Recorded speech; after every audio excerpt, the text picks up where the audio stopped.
ఎట్టకేలకి బెంగళూరు హైవేలో కట్టమంచి స్కూల్కి ఎదురుగా కర్నూలు నుంచి వస్తుంటే రైల్వే ట్రాక్ కింద నుంచి వచ్చేటటువంటి దినదేవరపాడుకు సిమెంట్ రోడ్డు పూర్తి అయింది. నిశ్చింతగా రాత్రి 12 అయినా సరే ఈ సిమెంట్ రోడ్డు గుండా దినదేవరపాడు గ్రామంలోకి పోవడానికి ఈ రోడ్డు ఇది బెంగళూరు హైవే. ఈ రోడ్డు నుంచి వస్తే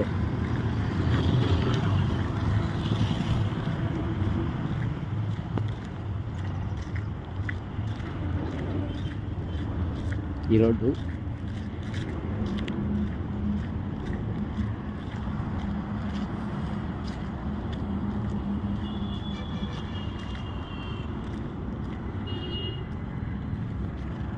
పెద్ద వెహికల్లు కూడా ఈ బ్రిడ్జి గుండా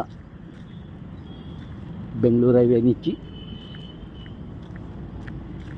దినదేవరపాడు గ్రామంలోకి అటు నుంచి అటు నంద్యాల హైవేకి కూడా వెళ్ళొచ్చు. రైల్వే ట్రాక్ ఒకప్పుడు ఒక 3 సంవత్సరాల కింద ఈ దారిలో కేవలము 2 వీలర్స్ మాత్రమే పోగలిగేవి, ఆటోలు కూడా పోకుండా ఈ రైల్వే ట్రాక్ కింద పిల్లర్ అడ్డం ఉండేది. ఆ తర్వాత పిల్లర్ తీసిన తర్వాత ఆటోలు మాత్రం పోగలుగుతున్నాయి, ట్రాక్టర్లు పోతున్నాయి. ఇప్పుడు ఈ సెంట్రల్ గవర్నమెంట్ చేసినటువంటి గొప్ప కార్యం ఇది. దీనివల్ల వెహికల్స్ కూడా పోగలుగుతాయి. ఒక స్థాయి కార్గోతో ఇప్పుడు మనం చూస్తున్నాం, ఒక స్థాయి లారీలు వెహికల్స్ కూడా పోగలుగుతాయి. ఇది మనకు దినదేవరపాడుకి వస్తున్నటువంటి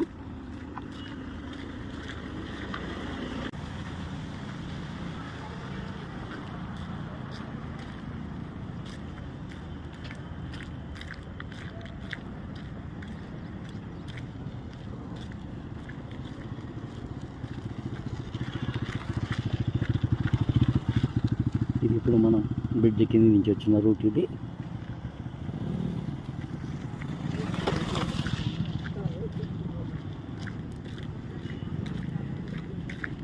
ఇది దినదేవరపాడు రోడ్డు. దినదేవరపాడు